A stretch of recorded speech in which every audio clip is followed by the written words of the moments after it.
लोकसभा चुनाव से पहले उत्तर प्रदेश की सियासत में सियासी हलचल तेज हो चुकी है। बार बार मनाने की कोशिशें की जा रही हैं इंडिया ब्लॉक की तरफ से बहुजन समाज पार्टी की सुप्रीमो मायावती। क्या वाकई में इस बार मायावती मान जाएंगी? क्या वाकई में मायावती इंडिया ब्लॉक के साथ आना चाहेंगी? दलित वोट बैंक को साधती हुई नजर आएंगी कांग्रेस के अलावा अन्य राजनीतिक दलों के साथ, या फिर नहीं? ये सवाल लगातार उठ रहे हैं। नमस्कार, मैं प्रांशी राठौर और आप देख रहे हैं नेक्स्ट 9 न्यूज। हमारे साथ इस वक्त मौजूद हैं दिनेश, जिनसे हम जानना चाहेंगे कि उत्तर प्रदेश में जिस तरह से हालात नजर आ रहे हैं, 80 में से 65 लोकसभा सीटों की मांग रखी अखिलेश यादव ने, लेकिन कहीं ना कहीं 30 से 35 पर सहमति बनती हुई नजर आई है और कांग्रेस 18 से 20 सीटें चाहती है। लेकिन इस बीच एक बड़ा खेला कर दिया आरएलडी ने। जयंत चौधरी एनडीए की तरफ चले गए और वहीं दूसरी ही तरफ पल्लवी पटेल के सुर भी बदले बदले नजर आ रहे हैं और स्वामी प्रसाद मौर्य भी इस्तीफा दे चुके हैं। और 2022 के विधानसभा चुनाव में हमने देखा कि सुभाषपा ने भी साथ छोड़ दिया। लेकिन अब यहां पर मायावती और अखिलेश यादव एक बार फिर से साथ नजर आएंगे, या फिर यूं कहा जाए कि अखिलेश यादव और मायावती के बीच तो तल्खी मिल ही रही है, लेकिन क्या यहां पर कांग्रेस के मनाने पर मायावती मान जाएंगी या नहीं?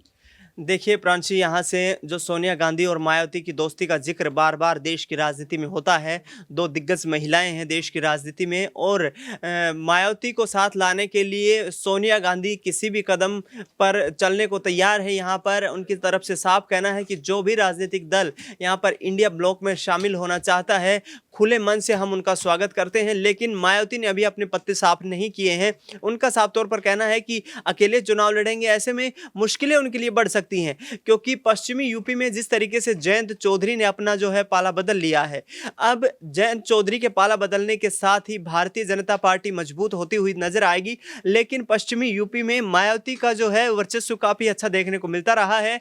दलित वोट बैंक के साथ साथ यदि मुस्लिम वोट बैंक की बात की जाए पश्चिमी यूपी में, तो करीब 50% ऐसी पश्चिम की सीटें हैं जहां पर निर्णायक भूमिका में साबित होते हैं मुस्लिम वोट बैंक के वोटर्स। और यहां पर मायावती जो दलित और मुसलमानों की अच्छी खासी एक जुगलबंदी के तौर पर उनके साथ देखने को मिलती है। यदि इंडिया ब्लॉक में शामिल होती हैं तो तमाम जो है मुश्किलें खड़ी कर सकती हैं यहाँ पर भारतीय जनता पार्टी के लिए, केंद्र सरकार में इस वक्त जो बीजेपी की सरकार चल रही है उस सरकार के लिए, और मिशन 70+ लेकर के भाजपा जो चल रही है उसको यहाँ पर करारा झटका लग सकता है। आने दिनेश, यहाँ पर सवाल ये उठता है कि कांग्रेस पार्टी जिस तरीके से यहाँ पर जीत के दावे करती हुई नजर आ रही। राहुल गांधी कहते हैं कि इस बार के लोकसभा चुनाव में हमारी जीत पक्की है। बात यहाँ पर सीट शेयरिंग को लेकर कर ली जाए। मायावती को लेकर ये साफ तौर पर कहा गया, अंदरूनी सूत्रों के मुताबिक यही दावे किए गए थे कि कहीं ना कहीं वह 15 सीटों की मांग कर सकती, क्योंकि 10 सीटें तो पहले से ही उनके पास है, उनके खेमे की तरफ है।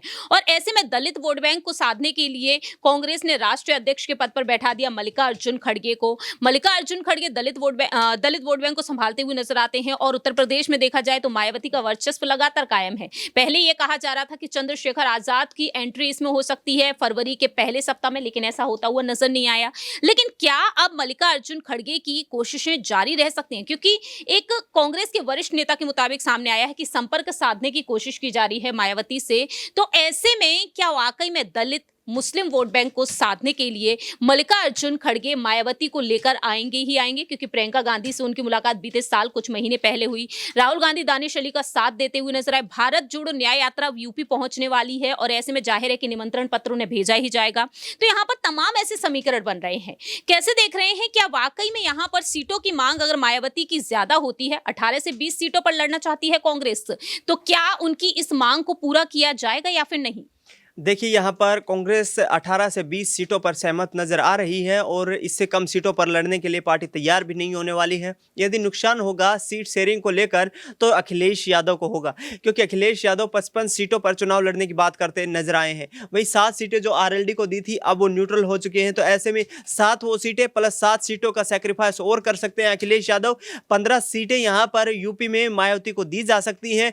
10 सीटों पर उन्होंने पिछले वक्त चुनाव लड़ा था, 2019 के चुनाव में उस वक्त गठबंधन के साथ जीत हासिल की थी। लेकिन हमें 2022 को नहीं भूलना होगा, विधानसभा चुनाव में बसपा को करारी हार का सामना करना पड़ा था। ऐसे में मायावती का अकेले चुनाव लड़ना और जीत पाना ये न सिर्फ उनके लिए नुकसानदायक हो सकता है, बल्कि अखिलेश यादव, कांग्रेस पार्टी और तमाम जो सहयोगी दल हैं जो इस गठबंधन में शामिल हैं, उनके लिए भी मुश्किलें खड़ी हो सकती हैं।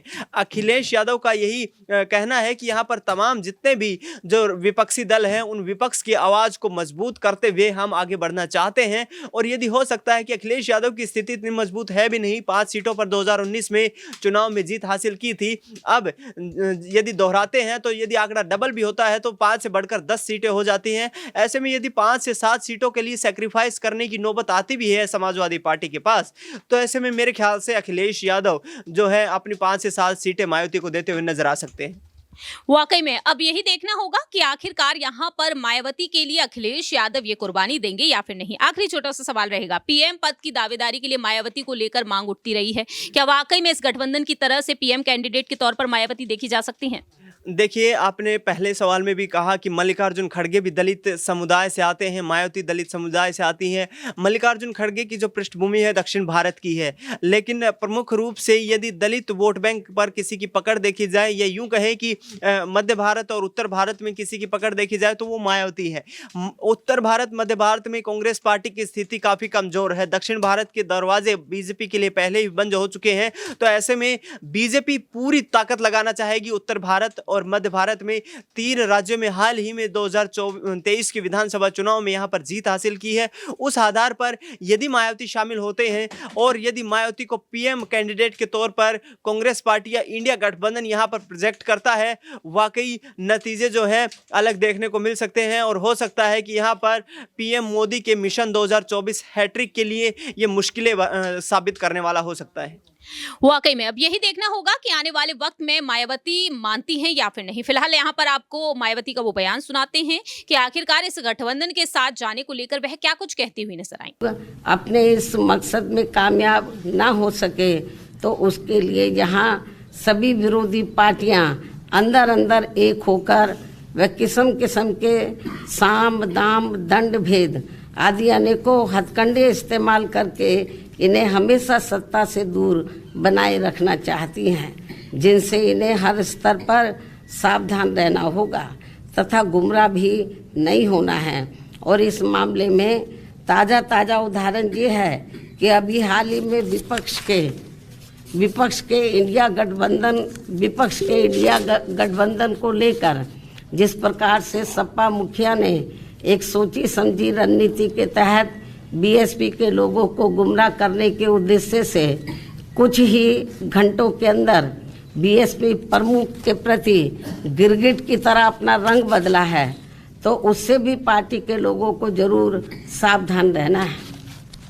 इसके साथ ही पिछले महीने पार्टी की ऑल इंडिया की बैठक में आम सहमति से श्री आकाश आनंद को मैंने अपना एकमात्र उत्तराधिकारी घोषित किया था।